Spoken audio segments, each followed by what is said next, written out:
بسم الله الرحمن الرحيم. الحمد لله رب العالمين والصلاة والسلام على رسوله النبي الكريم محمد وعلى آله وصحبه أجمعين ومن تبعهم بإحسان ودعا بدعوتهم إلى يوم الدين. أما بعد، فقال الله سبحانه وتعالى: فأعوذ بالله من الشيطان الرجيم. بسم الله الرحمن الرحيم. تبت يدا أبي لهب وتب ما أغنى عنه ماله وما كسب سيصلى نارا ذات لهب وامرأته حمالة الحطب في جيدها حبل من مسد. صدق اللہ العظیم.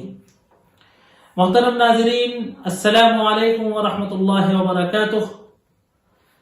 پچھلے لیکچر کے اندر سورہ نصر کے تعلق سے گفتگو مکمل ہوئی تھی اور فتح مکہ کے تعلق سے اور فتح مکہ کے واقعے سے اور فتح مکہ کے اسباب اور اس کے واقعات پر مختصر سی روشنی ڈالنے کی، کچھ معلومات دینے کی آپ کو کوشش کی گئی تھی. اب جس سورت کی انشاءاللہ تلاوت کرنے جا رہے ہیں وہ قرآن کی بہت مشہور و معروف سورت ہے جس کو سورہ مسد کہا جاتا ہے. اس کی آخری آیت ہے کہ فی جیدہا حبل من مسد، تو لفظ مسد کی وجہ سے اس کو سورہ مسد کہا جاتا ہے. اسی طریقے سے اس سورت کو سورہ لہب بھی کہا جاتا ہے کیونکہ اس کے اندر آیا ہے کہ تبت یدا ابی لہب. اللہ کے رسول صلی اللہ علیہ وآلہ وصحبہ وسلم کے ایک چچا تھا ابو لہب نام کا، اور جیسا کہ سب جانتے ہیں کہ وہ اسلام کی دشمنی میں اور اللہ تبارک و تعالیٰ کے پیغمبر سرور کائنات محمد صلی اللہ علیہ وآلہ وصحبہ وسلم سے دشمنی اور نفرت میں سب سے پیش تھا. اس کو سورت تبت یدا بھی کہا جاتا ہے کیونکہ اس کا آغاز ہے تبت یدا ابی لہب وتب. یہ مکی صورت ہے، یہ مکی صورت ہے اور یہ وحید یہ قرآن کی صورت ہے کہ جس کے اندر کسی کافر کو نام لے کر کسی کافر کی برائی کی گئی ہے یا کسی کافر کو بد دعا دی گئی ہے یا اس کو انجام بد سے آگاہ کیا گیا ہے. اس کے علاوہ قرآن پاک میں متعدد جگہ، ان گنت جگہ قرآن پاک میں بہت سارے کافروں کے تعلق سے، کافروں کے شان نزول سے آیات نازل ہوئی ہیں، اور بہت ساری آیات ایسی ہیں کہ جس میں کسی ادا کو، کسی خصلت کو، کسی کردار کو، کسی بد اعتقادی کو، کفر کو، کسی ذہنی و مزاج کی کردار کی برائی کو، اخلاق کی گراوٹ کو بیان کیا گیا ہے اور اس کی برائی بتائی کی گئی ہے، ان لوگوں پر تنقید کی گئی ہے، ان پر نقطہ چینی کی گئی ہے اور ان کے انجام بد سے لوگوں کو آگاہ کیا گیا ہے. جیسے ابھی قریب میں ہم نے پڑھا تھا کیا رأیت الذی یکذب بالدین، ایک کردار ہمارے سامنے آیا تھا. ویل لکل ہمزۃ لمزہ، ایک کردار ہمارے سامنے آیا تھا، ہے نا. تو مختلف قسم کے کردار قرآن پاک کے اندر جا باجا، چاہے وہ مکی صورتیں ہوں چاہے وہ مدنی صورتیں ہوں، ہمارے سامنے اس طریقے کا کردار آتا ہے. لیکن علماء کرام نے نشاندہی کی ہے، مفسرین اعظام نے، کہ یہ وحید ایک جگہ ہے قرآن پاک میں کہ جس میں نام لے کر کسی کافر کو اس کے انجام بد سے آگاہ کیا گیا، اس کی برائی کی گئی. لہذا یہ ضروری ہے کہ ہم اس کردار کے بارے میں سمجھ لیں کہ جس کی تنقید یا جس پر نقطہ چینی یا جس کے انجام بد کو اللہ تبارک و تعالیٰ نے نام لے کر بیان کیا ہے. اس سورت کے شان نزول کے بارے میں کہا جاتا ہے کہ جب اللہ کے رسول صلی اللہ علیہ وصحبہ وسلم کو نبوت سے سرفراز فرمایا گیا، قرآن نازل ہوا، تو جن لوگوں نے قرآن کی مخالفت کی، جن لوگوں نے آپ صلی اللہ علیہ وسلم کی مخالفت کی، اس میں کچھ لوگ ایسے بھی تھے کہ جو آپ کے خاندان کے تھے، کیونکہ ظاہر سی بات ہے کہ جو ایک عقیدہ چل رہا تھا، ایک مذہب چل رہا تھا، ایک چودراہٹ چل رہی تھی، تو ایک نئی بات کی مخالفت کی جا رہی تھی. آپ کے قریبی رشتہ داروں میں سے آپ کے سگے چچا ابو لہب، جو ابو لہب ہے آپ کا سگا چچا، وہ آپ کی مخالفت میں پیش و پیش تھا. یہ عبد المطلب جو اللہ کے رسول صلی اللہ علیہ وسلم کے دادا تھے، ان کے بارے میں آتا ہے کہ وہ ابو الرجال کی کیٹیگری میں تھے۔ عربوں کی یہاں کثرت اولاد بڑی فخر کی بات تھی، کیونکہ جنگجو لوگ تھے، گھوڑے کے پیٹھ پر بیٹھ کر جنگ کرا کرتے تھے، تو ظاہر سی بات ہے زیادہ بچوں والا شخص، خاص طور سے زیادہ لڑکوں والا شخص بڑا فخر و مباحت کی نگاہ سے دیکھا جاتا تھا۔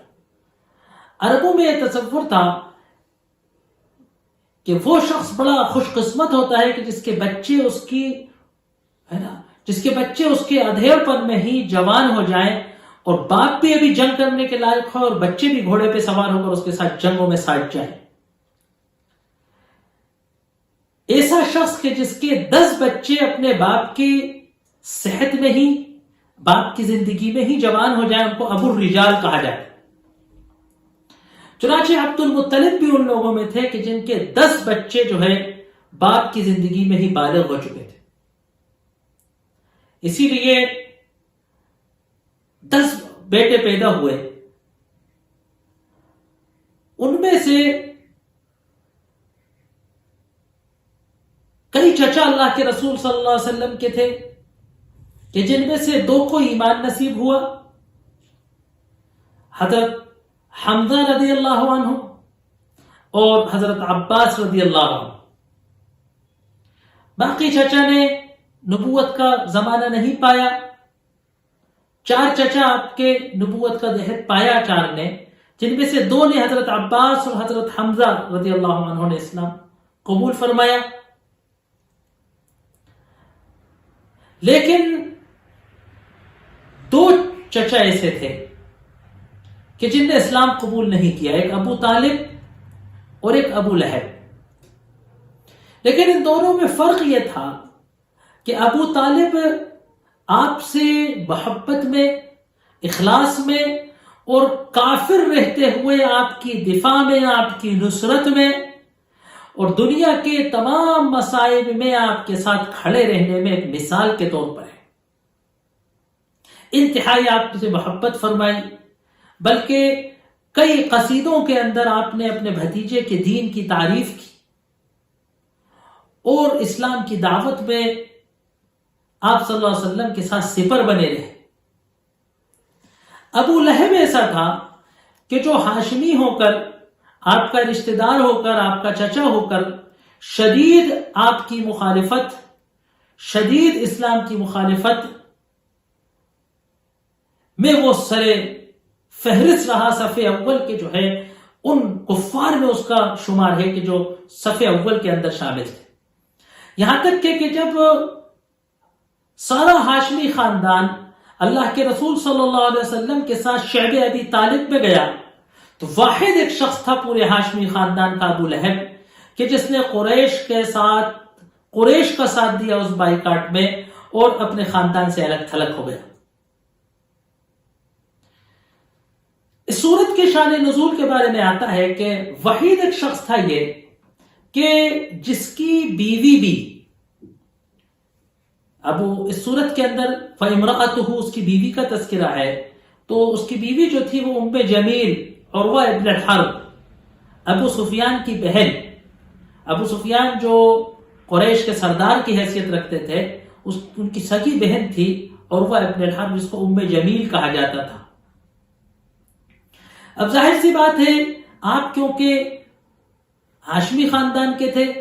تو ابو لہب آپ کا چچا بھی تھا، اور مکے کے اندر آپ کے گھر سے چپکا ہوا گھر پڑوسی بھی تھا۔ ابو لہب کا کام یہ تھا کہ وہ بڑے پیمانے پر قریش کی مجلسوں کے اندر، قریش کی نادیوں کے اندر آپ کا مذاق اڑاتا، آپ کی مخالفت کرتا۔ ایک روایت ہے ایک صحابی کی کہ میں نے دیکھا، میں باہر کا شخص تھا، میں مکہ آیا تو میں نے دیکھا کہ ایک شخص جو ہے وہ مینا کے اندر قافلوں کے پڑاؤں میں جاتا ہے اور وہ لوگوں کو اللہ کے کلمے کی دعوت دے رہا ہے، اور ایک گورا چٹا سا شخص اس کے پیچھے پیچھے جا رہا ہے اور کہہ رہا ہے کہ بھئی دیکھو یہ شخص جھوٹا ہے، کذاب ہے، نعوذ باللہ، اس کی باتوں میں مت آنا، اس کی باتیں مت سننا، یہ جھوٹا آدمی ہے۔ میں نے کسی سے پوچھا کہ یہ کیا ماجرا ہے، کہا کہ یہ محمد ہے ابن عبداللہ اور یہ ان کا چچا ہے، لوگوں کو ان کے جھوٹ سے آگاہ کرتا پھر رہا ہے۔ لہب عربی میں کہتے ہیں شعلے کو، آگ سے جو شعلے اٹھتے ہیں ان کو لہب کہتے ہیں، اور اس کو جو ابو لہب تھا اس کا نام تھا عبد العزہ بن عبد المطلب، جو کفار قریش میں عزہ نام کا بت ہوا کرتا تھا، تو عبد العزہ اس شرک کے طرح، جیسے اس زمانے میں بہت سارے شرک کے تناظر کے نام ہوا کرتے تھے، تو عبد العزہ عزہ کا غلام نام ان کا رکھا گیا تھا۔ اور ابو لہب اس لیے کہا جاتا تھا کہ بالکل جیسا تھا سرخ انگارے کی طرح دہکتے ہوئے گال ہوا، کورے چٹے رنگ کی وجہ سے بہت خوشنما، دکھنے میں خوبصورت آدمی تھے، ہے نا، خوبصورت آدمی تھا، لمبا چوڑا۔ تو ابو لہب ان کو جو ہے رنگ کے گورے پن کی وجہ سے، سرخ رنگ کی وجہ سے ان کو ابو لہب کہا گیا تھا۔ جب یہ آیت نازل ہوئی قرآن پاک کی کہ وَأَنذِرْ عَشِيرَتَكَ الْأَقْرَبِينَ، 3 سال جب دعوت کے سری دعوت کے پورے ہوئے تو اللہ کے رسول صلی اللہ علیہ وسلم کو حکم دیا گیا کہ قریش کے اندر دعوت کا اعلان کرے۔ تو آیا کہ وَأَنذِرْ عَشِيرَتَكَ الْأَقْرَبِينَ، اپنے قریبی رشتہ داروں کو آگاہ کیجئے۔ تو آپ صلی اللہ علیہ وسلم نے ایک روز کوہ صفا پر چڑھ کر، صفا پہاڑ پر چڑھ کر آواز لگائی، وا صباحا یا صباحا۔ یہ عربی کے اندر، اس وقت عربوں کے اندر یا صباحا جو ہے یہ ایک نعرہ ہوتا تھا، اگر کوئی دشمن آ رہا ہو، کوئی لشکر اگر ہمارے قبیلے کا گھیراؤ کر رہا ہو تو یا صباحا کر کے جو ہے آواز لگائی جاتی تھی۔ تو آپ نے یا صباحا کی آواز لگائی، چنانچہ قریش کے لوگ جمع ہو گئے۔ آپ نے کہا اے بنی فلاں، اے بنی فلاں، اے بنی فلاں، اے بنی فلاں، سارے قبیلے جمع ہو گئے۔ آپ نے کہا کہ بھائی اگر میں تم سے یہ کہوں کہ اس پہاڑ کے پیچھے وراء ھذا الجبل خیر، کہ کچھ گھوڑوں کا لشکر جو ہے اس پہاڑ کے پیچھے سے تم پر حملہ کرنے آ رہا ہے، کیا تم میری بات کی تصدیق کرو گے؟ دیکھیے بڑی انوکھی بات تھی، روایات عرب کے خلاف تھی یہ بات کہ کوئی لشکر کوہ صفا کے پیچھے سے آ کر حرم کے اندر، مسجد حرام کے اندر حمص قریش پر حملہ کرے، یہ ناقابل تصور چیز تھی۔ کوئی بھی اگر اس بات کو کہے گا تو عرب کا بچہ یہ کہہ دے گا کہ جھوٹ بول رہے ہو، عربوں کے عقیدے کے خلاف ہے، عربوں کی روایات کے خلاف ہے کہ کوئی شخص خواب میں بھی یہ تصور کرے کہ وہ کوہ صفا سے چڑھ کر حرم پر حملہ کرے گا۔ لیکن سرور کائنات محمد صلی اللہ علیہ وآلہ وصحبہ وسلم کی صداقت اور ایمانداری قریش کے لوگوں میں ایسی مسلم تھی کہ کہا کہ ما جربنا علیک کذبا، ہم نے تم پر کبھی جھوٹ کا تجربہ نہیں کیا، ہمارے پاس کوئی وجہ نہیں ہے کہ ہم تمہاری اس بات کو جھٹلائیں۔ آپ نے کہا کہ بس سمجھ لو انی نذیر بین یدی عذاب علیم، ایک دردناک عذاب کے آگے میں تمہیں آگاہ کرنے والا ہوں، ایک خطرے سے میں تمہیں آگاہ کرنے والا ہوں قیامت کے۔ چنانچہ ابو لہب بولا تبا لک سائر الیوم الہذا جمعتنا، ستیاناس ہو تمہارا دن بھر، لعنت ہو تم پر، ستیاناس ہو تم پر، الہذا جمعتنا، اس کے لیے تم نے ہمیں آوازیں دے کر جمع کیا کہ ہم تمہاری یہ تمہاری اوٹ پٹان باتیں سنیں، ہم ایک ایک دو کر کے تمہاری بات نہیں سنتے تو تم نے یہ ترکیب نکالی ہمارا وقت ضائع کرنے کی۔ چنانچہ اس کے جواب میں اللہ تبارک و تعالی نے آیت اتاری کہ تبت یدا ابی لہب وتب۔ تو انتہائی دشمنی کے اندر جو ہے بڑھا ہوا تھا ابو لہب۔ ابو لہب کے 3 بیٹے تھے، جن میں سے اس کے 2 لڑکوں سے اللہ کے رسول صلی اللہ علیہ وآلہ وصحبہ کی 2 بیٹیاں منسوب تھی۔ اس کے ایک بیٹے سے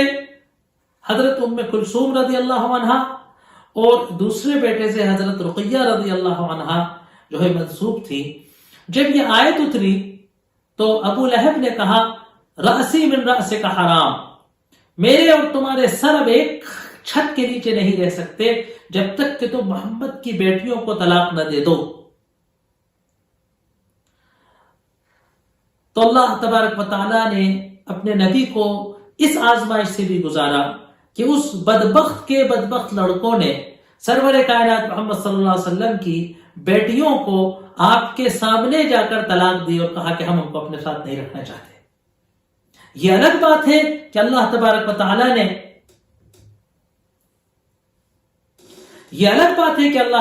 تعالیٰ نے ان دونوں نبیزادیوں کے لیے ہے نا، ان دونوں نبیزادیوں کے لیے قریش کے شریف ترین ایک شخص حضرت عثمان ابن عفان رضی اللہ عنہ کے نکاح کے لیے چنا تھا. چنانچہ ان دونوں کا باری باری ایک کے بعد ایک کی وفات کے بعد دوسری سے ان کا نکاح ہوا. جب اللہ کے رسول اس کے ابو لہب کے بیٹے نے جب شام جانے کا سفر کا بات ہوا تو اس نے بیٹے نے کہا باپ سے کہ ذرا ٹھہریے، میں محمد کو وداع تو کر آؤں، رخصت تو لے آؤں اپنے سسر صاحب سے. اور گیا اور شان رسالت میں بے ادبی کرتے ہوئے بیٹی کو طلاق دی اور آپ کے رخ مبارک کے طرف چہرہ کر کر اپنے منہ سے تھوک نکالا اور بدتمیزی کر کر نکلا. آپ صلی اللہ علیہ وسلم کو بڑا دکھ ہوا. یقیناً سرور کائنات کبھی بد دعا نہیں دیتے تھے، لیکن وہ ایک مقام ایسا تھا آزمائش کا، اور کیونکہ بھتیجا چچا زاد بھائی ایسی حرکت کر رہا تھا، آپ نے کہا اللہم صلت علیہ کلبا من کلابک، اے اللہ تو اپنے کتوں میں سے، درندوں میں سے اس پر کوئی درندہ سا مسلط کر دے. وہ اپنے باپ کے ساتھ، ابو لہب کے ساتھ جو ہے شام کے سفر میں تھا کہ راستے میں ایک شکار کا لقمہ، ایک شیر کا لقمہ بن گیا. رات میں وہ ایک جگہ پڑاؤ ڈال کر سو رہے تھے. یہ ابو لہب لوگوں کے درمیان سو رہا تھا. ایک شیر آیا اور کسی کو خراش بھی نہیں لگی اور اس کو بیچ میں سے اٹھا کر لے جا کر اس کا شکار کر لیا، چیر پڑ کر اس کو کھا لیا. تو اللہ کے رسول صلی اللہ علیہ وسلم کی بد دعا لگ گئی. باقی جو دو بیٹے تھے ان نے فتح مکہ کے بعد اسلام قبول کر لیا.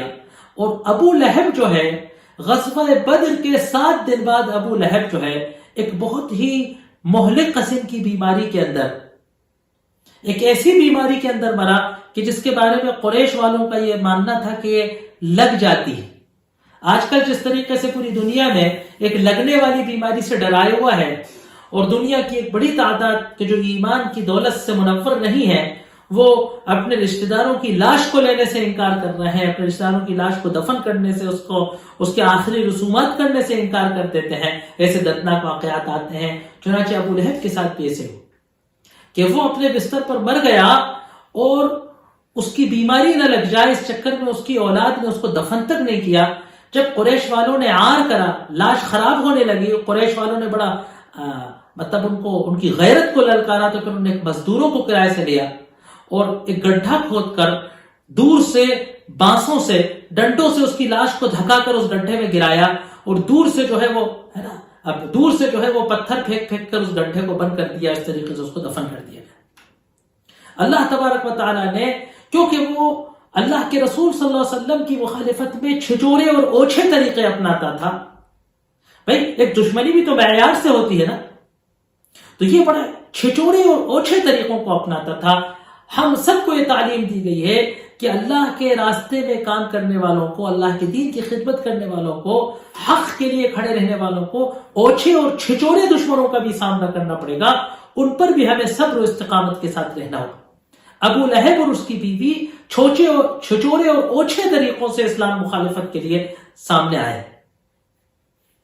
چنانچہ جب یہ صورت نازل ہوئی تو ابو لہب بہت برہم ہوا اور اس کی بیوی ام جمیل بھی بڑی برہم ہوئی. اور واقع آتا ہے کہ وہ تناتے ہوئے ہاتھ میں ایک پتھر تھا اور بڑے غصے میں اللہ کے رسول صلی اللہ علیہ وسلم اور حضرت ابو بکر کی طرف آئی. حضرت ابو بکر ڈرے اور کہا کہ اللہ کے رسول صلی اللہ علیہ وسلم کی ام جمیل آ رہی ہے، آپ کو تکلیف پہنچائے گی کوئی. جب وہ آئی تو اس کو اللہ کے رسول صلی اللہ علیہ وسلم نظر نہیں آئے، خالی ابو بکر نظر آئے اور کہا کہ ابو بکر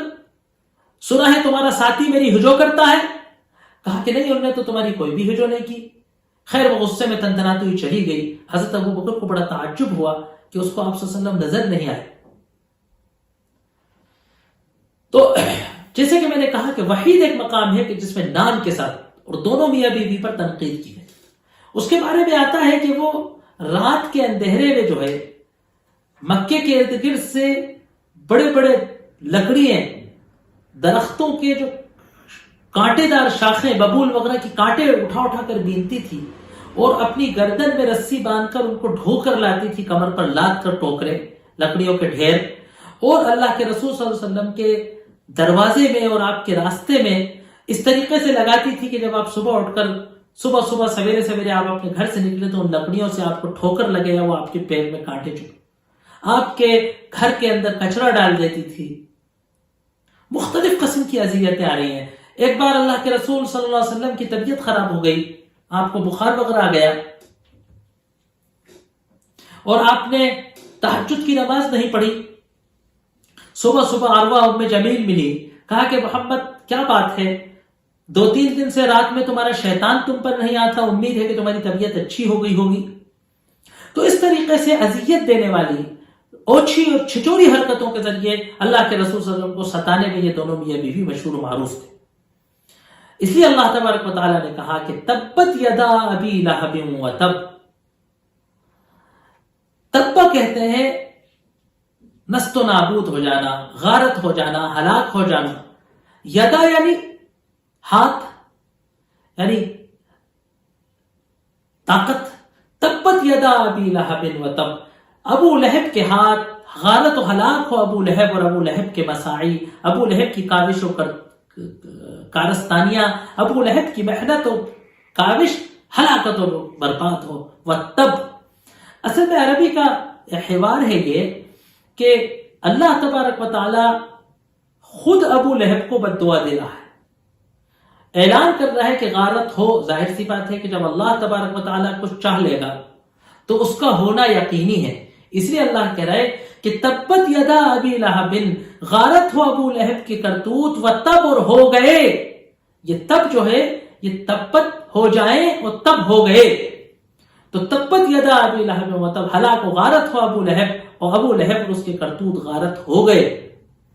اب یہاں ایک بہت اصول سکھایا جا رہا ہے کہ دیکھیے ما اغنا عنہ مالہ وما کسب،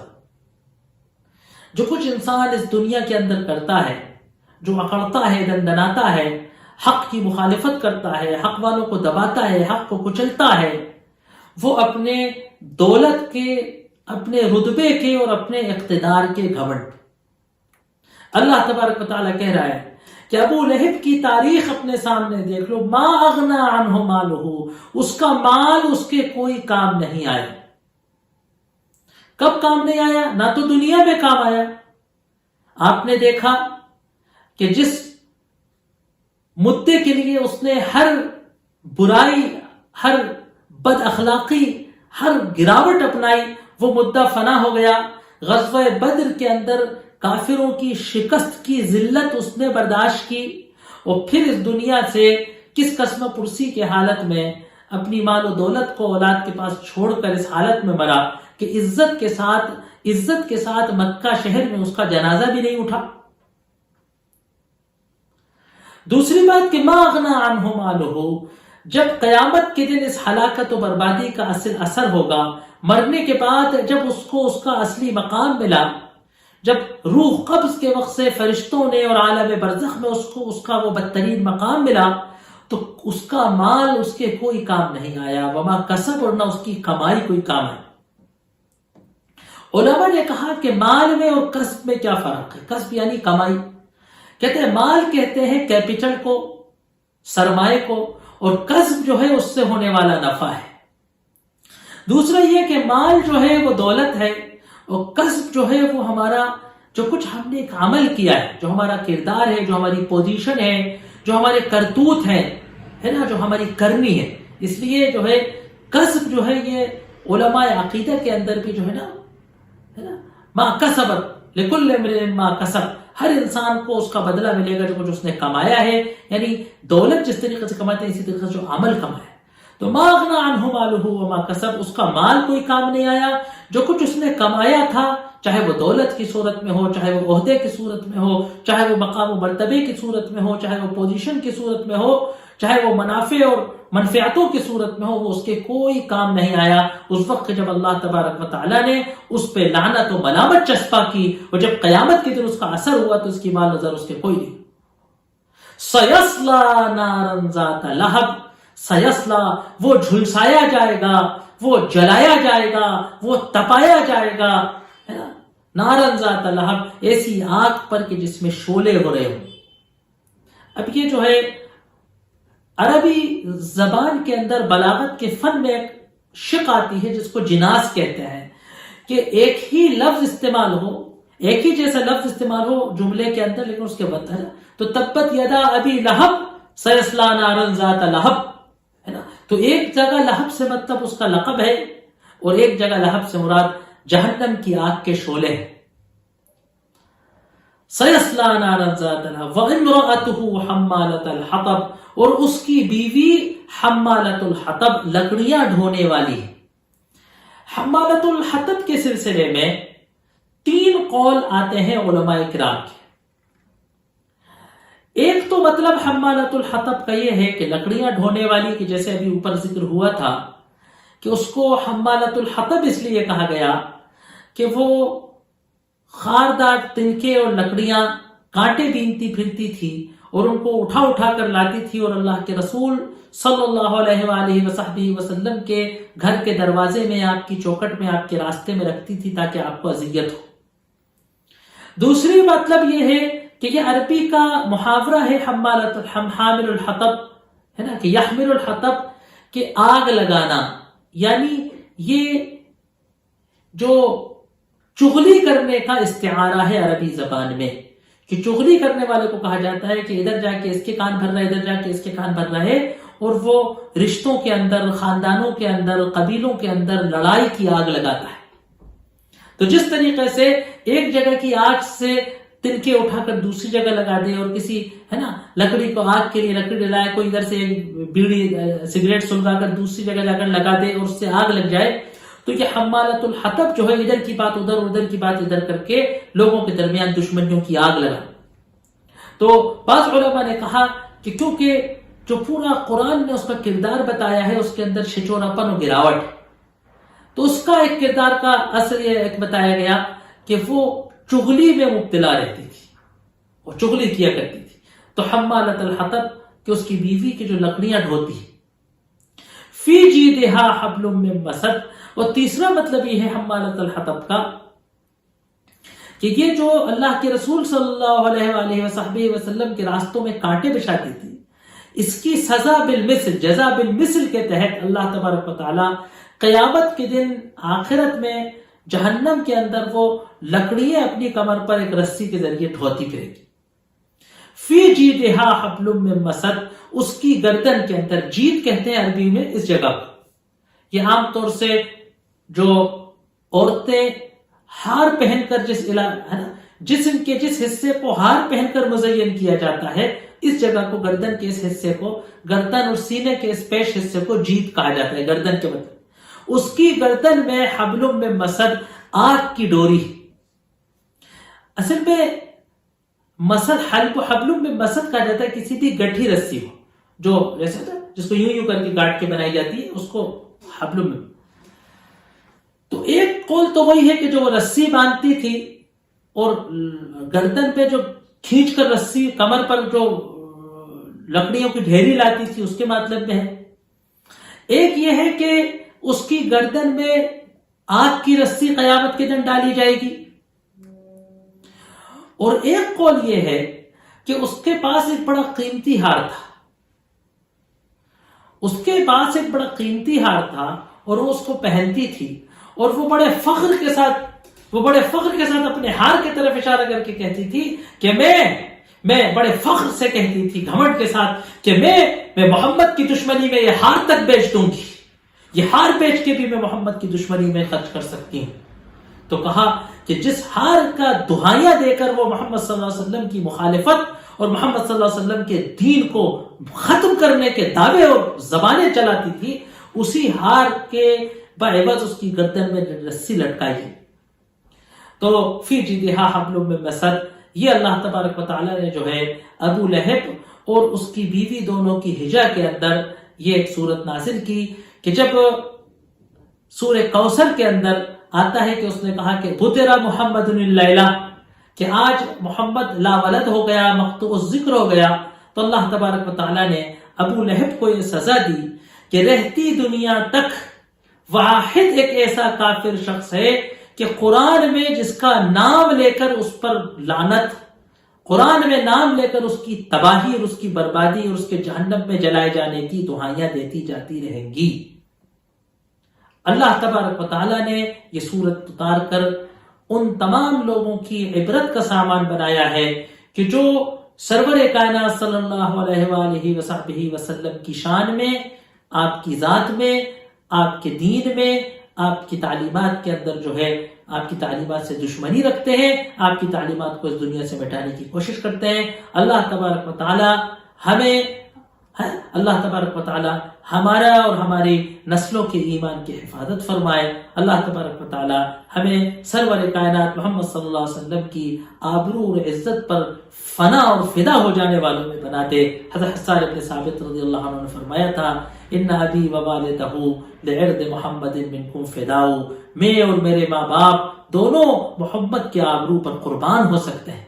اللہ تبارک و تعالی ہمیں محمد صلی اللہ علیہ وسلم کی آبرو پر قربان ہونے والا بنائے۔ وآخر دعوانا ان الحمد للہ رب العالمین۔